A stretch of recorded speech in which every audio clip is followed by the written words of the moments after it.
So what I'm gonna do first, get the pecker head cover off, and it's butted right up against that fan motor, which is pretty cool. Anyway, all right, good morning. Today I have traveled uh, to a little town called Louisville, what we like to call here in Kentucky, for a beverage air prep cooler. They say it's 20 years old. I don't know, maybe.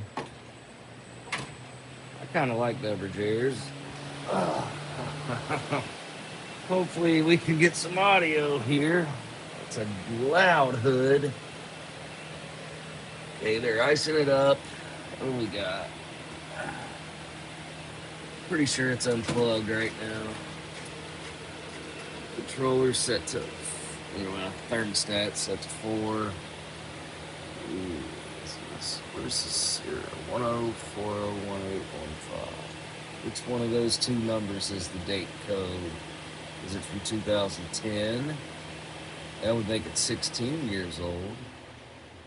Is it from 2015? I don't know.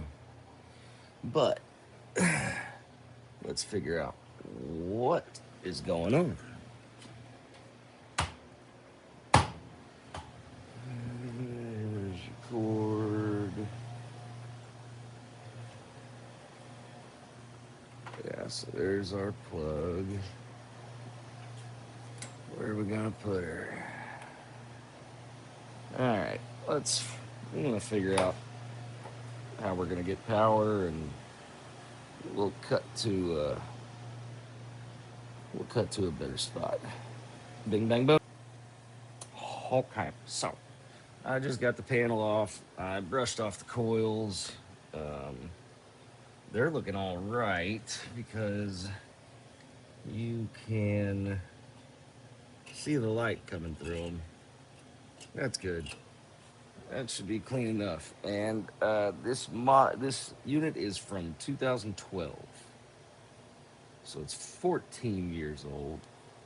Uh, Not 20 like they thought, but 14 is still a pretty long run for anything made these days. Let's go ahead and plug it in and see what happens. I don't know the symptoms. I don't really know anything that's going on with this. There's only two people here and they don't speak the best English, so let's just find out. But I do know that the owner told us, they're saying it's 20 years old. If you think it's going to cost over $500 to fix it, then let's just get a new one. Well, let's just see what happens. I hear that compressor humming like it wants to run. And there's that click of the overload. So, either we have bad starting components, either a bad capacitor or a relay, or the overload itself is shot, or we have a bad compressor. So what I'm gonna do first, get the pecker head cover off, and it's butted right up against that fan motor, which is pretty cool. Anyway, I'm gonna get the pecker head cover off, check for continuity to ground, see if this compressor might be internally grounded, which would be bad. That's a death sentence for the compressor. If I get nothing, no readings to ground, then I'm going to put a 3-in-1 hard start capacitor kit on here. It's called that because it is three things in one. It takes place of the capacitor, the relay, and the overload. And that's what we're going to do. I'm going to dig into it. I guess I might have to take the fan out. I don't see how else I'm getting that off. But I'll see you in a minute after I get through all that bullshit. Okay, so got that baby pulled out. I don't know. I've never seen this before. The condenser fan motor is butted right up against the pecker head cover, which I've had to struggle with. These motherfuckers always give you a fight. I mean, you gotta lift that tab, but there was no room to get a screwdriver in there. I don't even know how you get this fan. You would have to, yeah, you take this off first, then you maybe get the fan out, but you probably have to like cock it at an angle to where you can get the blade off first. Nah, it'll move free now, but that's just silly, really. Anyway, so like I said, this customer is saying because of the age of the cooler and all that, if it's going to cost more than $500, they don't want us to do it. They're just going to get a new one. Well, like I said earlier, we saw it on the camera. The thing is trying to run, it's humming, and then you hear that click of the overload doing its job. Got the capacitor here, and it is supposed to put out a capacitance of 243 to 292 microfarads. So, are we in that range? Get your chopsticks going, boy.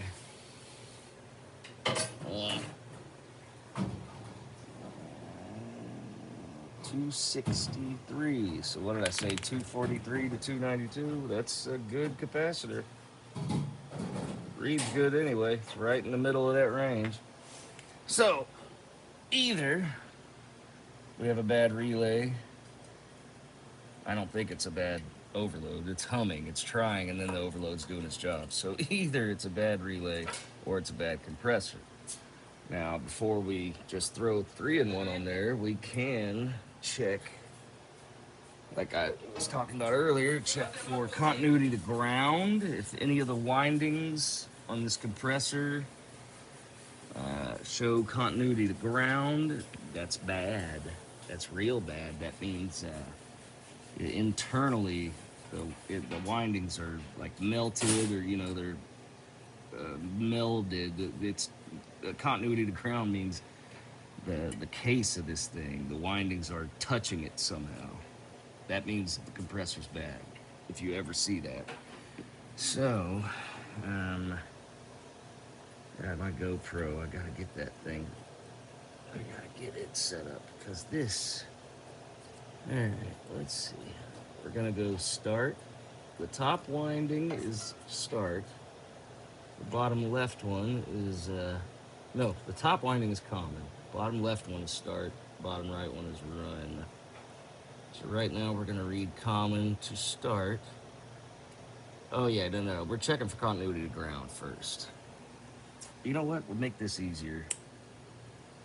Alligator clip. So let's go ahead and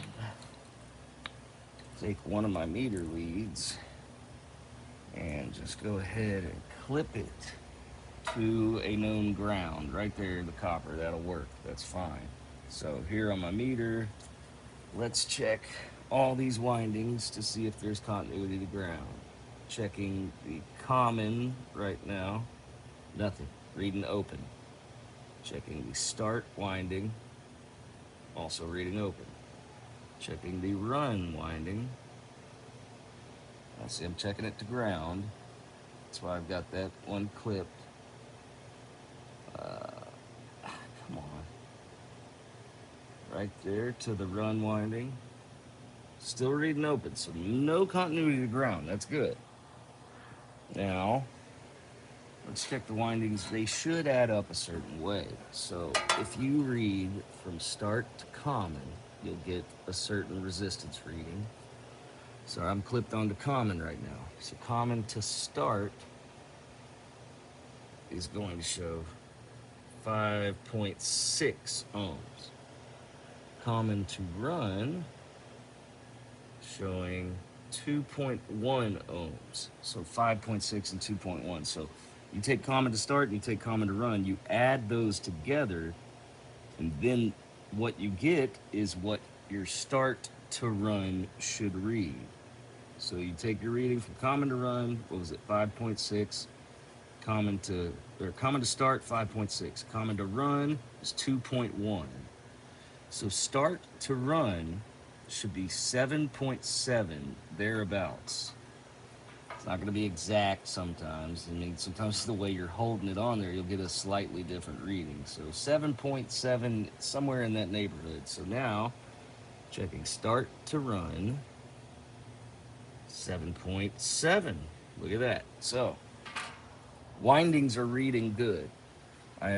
So far, I have no reason to believe for certain that this compressor is bad. And even though the capacitor read good, it could still be weak, you know? I don't know, I've seen things. So, let's get our 3-in-1 and get her on there.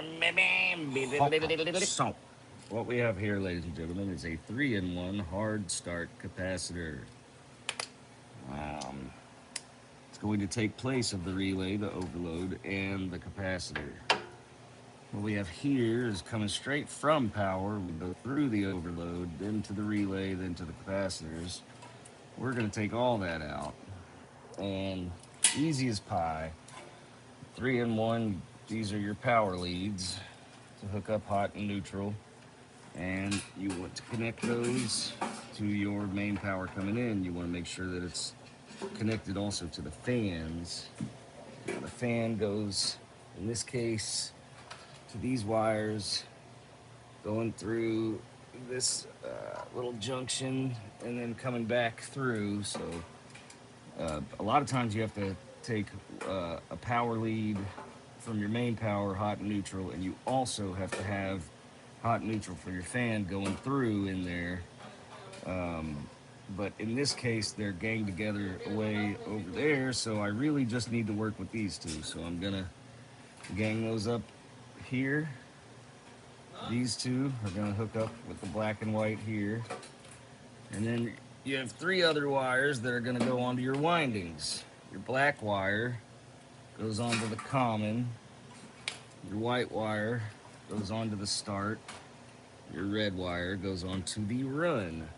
Red, run. And it's on the right. That's how I remember. Simple as pie. Very easy. I need to get a couple of Wagos to connect. I feel like there was something else I wanted to mention. Oh yeah, these little junctions. In case if there is a run capacitor in play, you will take these off and connect those to your run capacitor. But we don't have a run capacitor here, just the start. So it couldn't be simpler. Need to get me a couple of Wagos. I don't have any in the tool bag. I just checked. I've got nothing but... I need a couple of 2-position Wagos. In the bag, I've only got the 3 and 5. So, here we have it. Let's get 2 of these babies. I need to restock. Speaking of restocking, boy howdy am I glad I had a 3-in-1. I only had 1. I didn't even check before I left. And I came all the way to Louisville. So, if you're gonna drive an hour and a half, check your damn truck stock. I got real lucky today. All right. Got our Wagos. We're gonna find out very shortly if this compressor has any more life in her. And let's see, are we gonna get a good shot like this? Not like that. How about like this? Yeah, that might work. Okay. Power leads. Let's get our dikes. Strippers. Dyke strippers. Yeah, anyway. Okay. A little clippy here. A little clippy there.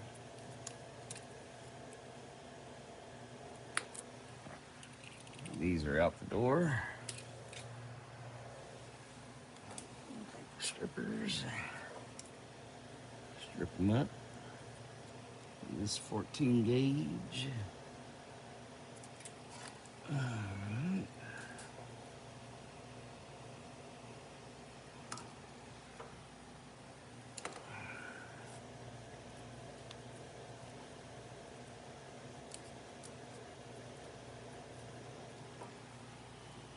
Wago Shitty. Baby. Alright. Just a little. Alrighty, here. I like the, you can see through them, see exactly what you're doing. Because you don't want to crimp down on the insulation of the wire, you just want to crimp down on the copper. And you don't want any copper exposed outside of the Wago either. So there used to be these big gray plastic solid looking things, you can't see through them, and they started making them see-through. It's a good idea. So we got our power leads hooked up for our 3-in-1. Like I said, the windings go as follows. Black for common. I mean, this is all written down on the 3-in-1. You'll know. I mean, some of them are different, I'm sure. So this particular one, Supco. You got black for common, white for start, which is your left winding, and red for run, which is your right winding. These babies always get bent up on me. I like to seat them down as far as I can get them on there. And boom. Before we plug her in, let's get this fan back in place.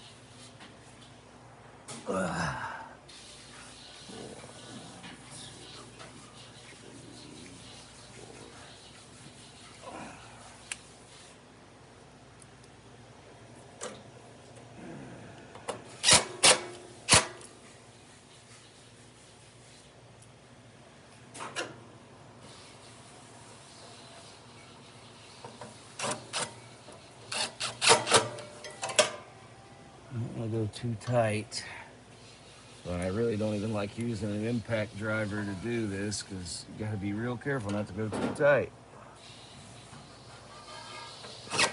Want to be able to get those back out again one day.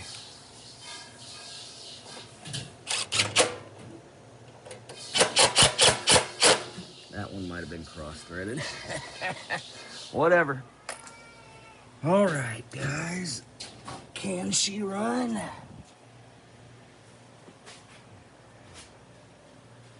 There's the moment of faith. And nothing.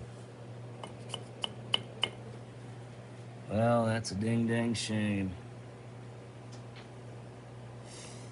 I call it time of death.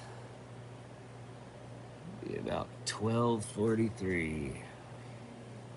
Sorry, guys. I'm sure the cooks will enjoy a nice new cooler, though. Out with the old and with the new.